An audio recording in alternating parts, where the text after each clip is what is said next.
Շարունակում ենք գլխավոր թեման եւ առաջիկա րոպեներին այն կքննարկեմ քաղաքագետ Ռոբերտ Ղևոնդյանի հետ։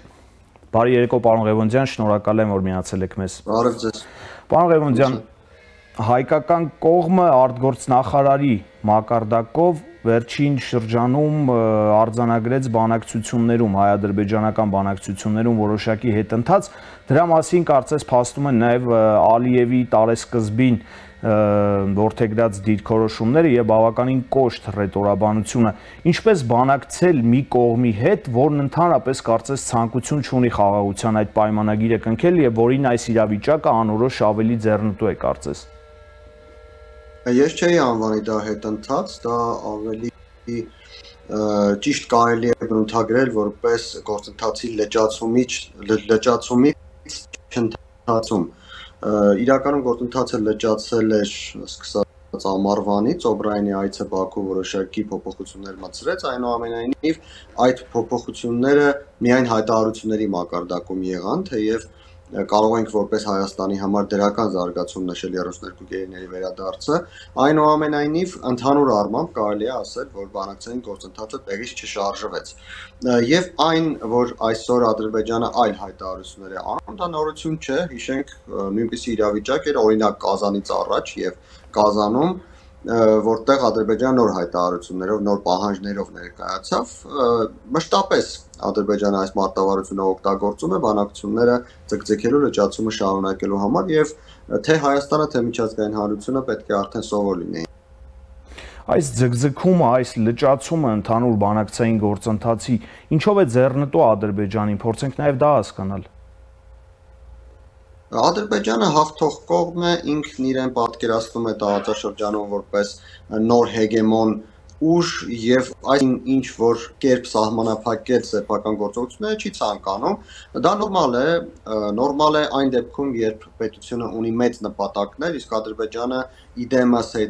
Իլհամ Ալիևի ունի մեծ նպատակներ, նա ցանկանում է դառնալ տարածաշրջանում 4-րդ, այսպես ասենք, գլխավոր ուժերից 4-րդը Ռուսաստան, Թուրքիա, Իրան եւ նաեւ Ադրբեջան եւ ցանկանում է որ դա ճանաչեն ամբողջ աշխարհում, դրա համար անհրաժեշտ է որպեսզի նա ունենա Հայաստանի նկատմամբ որոշակի ուժի կիրառման, ուժը միայն ռազմական ուժի մասին չէ իհարկե խոսքը, այլ ընդհանուր առմամբ ազդեցության, ճնշման, կիրառման հնարավորություն, իսկ եթե ինչ-որ բան ստորագրվի, առավել եւս եթե այդ ինչ-որ բանը իր մեջ պարունակի կոնկրետ լուծումներ, այդ իրավունքը կամ այդ հնարավորությունը սահմանափակվելու է։ Ադրբեջանը դա չի ցանկանում, առավել եւս երբ այսօր կա աշխարհաքաղաքական մի իրավիճակ, երբ Ադրբեջանը կարող է ստանալ ավելին, քան այս պահին նա ստանում է ինչ-որ բան ստորագրելով։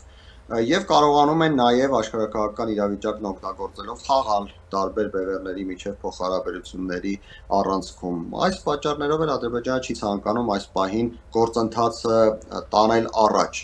Թե ինչքան կկարողանա Ալիևը եւ թե ինչքան դա կշարունակվի, մենք կտեսնենք, բայց մենք տեսնում ենք նաև արձագանք մյուս կողմերից, օրինակ Ֆրանսիայի սենատի կողմից վերջին հայտարարությունը Հայաստանին աջակցելու մասին, Եվրամիության կողմից վերջին հայտարարությունը, Եվրամիության պաշտոնյայի կողմից, Միացյալ Նահանգների կողմից որոշակի ծրագրերի չեղարկումը եւ այլն։ Դրանք կարող են ավելի կոշտանալ, եթե Ադրբեջանը շարունակի ապակառուցողական լինել։ Պարոն Ղևոնդյան, գլխավոր տարաձայնություններից մեկը կարծես այս համաձայնագրի կնքման հարցում այսպես կոչված Զանգեզուրի միջանցքի հարցն է, որովհետև Ադրբեջանը Զանգեզուրի միջանցք ստանալու եւ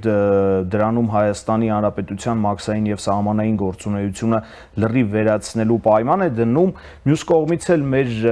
մեր կողմը նշում է, որ իհարկե նոյեմբերի 9-ի փաստաթղթում չկա որևէ Զանգեզուրի միջանցք, բայց իրենք պատրաստ են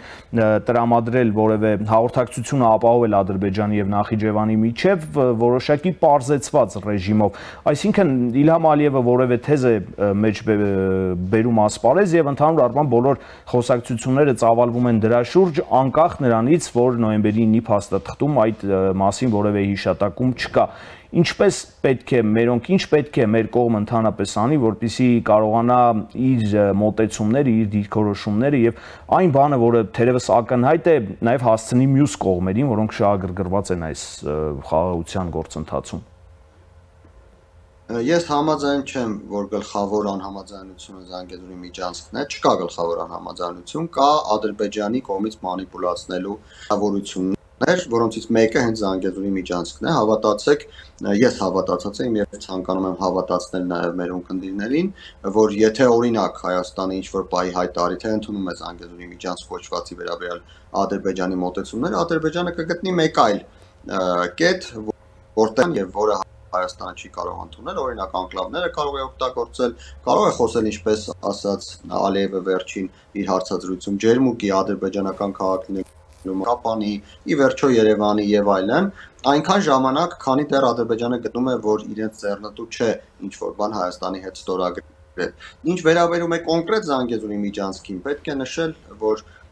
Հայաստանը չի կարող տրամադրել միջանցք այն պայմաններով, ինչ պայմանների մասին խոսում է Ալիևը, առավել եւս ինչպես ասացի, որ դա ոչինչ չի փոխելու ընդհանուր առմամբ բանակցային գործընթացում, եւ Ալիևը գտել է այն կետը, որի միջոցով կարող է Հայաստանի վրա ճաճել եւ բանակցությունները ցախողման տանել, գոնե այս փուլում։ Կգա ինչ-որ մի փուլ, երբ գուցե Ադրբեջանի վրա այնպիսի ճնշում կլինի, որից հետո Ադրբեջանը այլևս չի կարողանա խոսել Զանգեզուրի միջանցքի մասին, նման իրավիճակ մենք ունեցել ենք ամիսներ առաջ, այդ ժամանակ Ադրբեջանը կխոսի մեկ այլ բանի մասին, ինչպես այդ իրավիճակում նա սկսեց խոսել 8 գյուղերի մասին։ Բայց այսօր այդ հարցը Ադրբեջանը շատ լավ կարողանում է շահարկել եւ